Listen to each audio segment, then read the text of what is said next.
কান চলচ্চিত্র উৎসবের ৭৮তম আসরের প্রথম দিনেই যেন উত্তাপ ছড়িয়ে দিলেন কিংবদন্তি হলিউড অভিনেতা রবার্ট ডে নিরো। সম্মানসূচক স্বর্ণপাম গ্রহণের মুহূর্তে ডোনাল্ড ট্রাম্পকে বৈশ্বিক হুমকি আখ্যা দিয়ে তিনি শুধু কানের নয়, গোটা বিশ্ব মিডিয়ার নজর কাড়েন।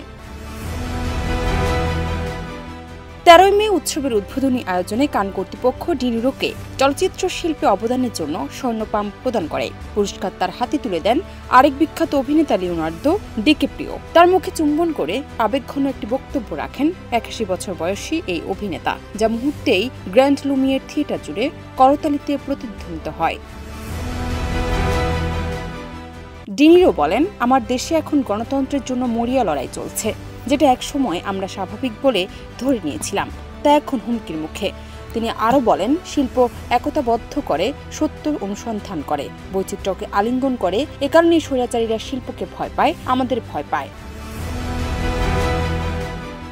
তার এই বক্তব্য আসে এমন এক সময় যখন মার্কিন প্রেসিডেন্ট ডোনাল্ড ট্রাম্প যুক্তরাষ্ট্রের বাইরে নির্মিত সব চলচ্চিত্রের উপর ১০০% শুল্ক আরোপের ঘোষণা দিয়েছেন। এর ফলে বিশ্ব চলচ্চিত্র জগতে এক ধরনের অস্থিরতা ও ক্ষোভের সৃষ্টি হয়েছে। অনেকেই মনে করছেন এটি এক প্রকার সাংস্কৃতিক সীমানা টেনে দেওয়ার প্রয়াস। ডি নিরো এর আগেও ট্রাম্পের বিরুদ্ধে সোচ্চার অবস্থান নিয়েছেন, তবে কানের মতো আন্তর্জাতিক মঞ্চে এভাবে সরাসরি আক্রমণ অনেকেই প্রত্যাশা করেননি। তার এই বক্তব্যের পর সোশ্যাল মিডিয়ায় আলোচনা ছড়িয়ে পড়ে। কারো মতে তিনি সাহসিকতার পরিচয় দিয়েছেন, আবার কেউ এটিকে রাজনৈতিক উদ্দেশ্যপ্রণোদিত বলেছেন। জান্নাত নিপু, দেশ রূপান্তর।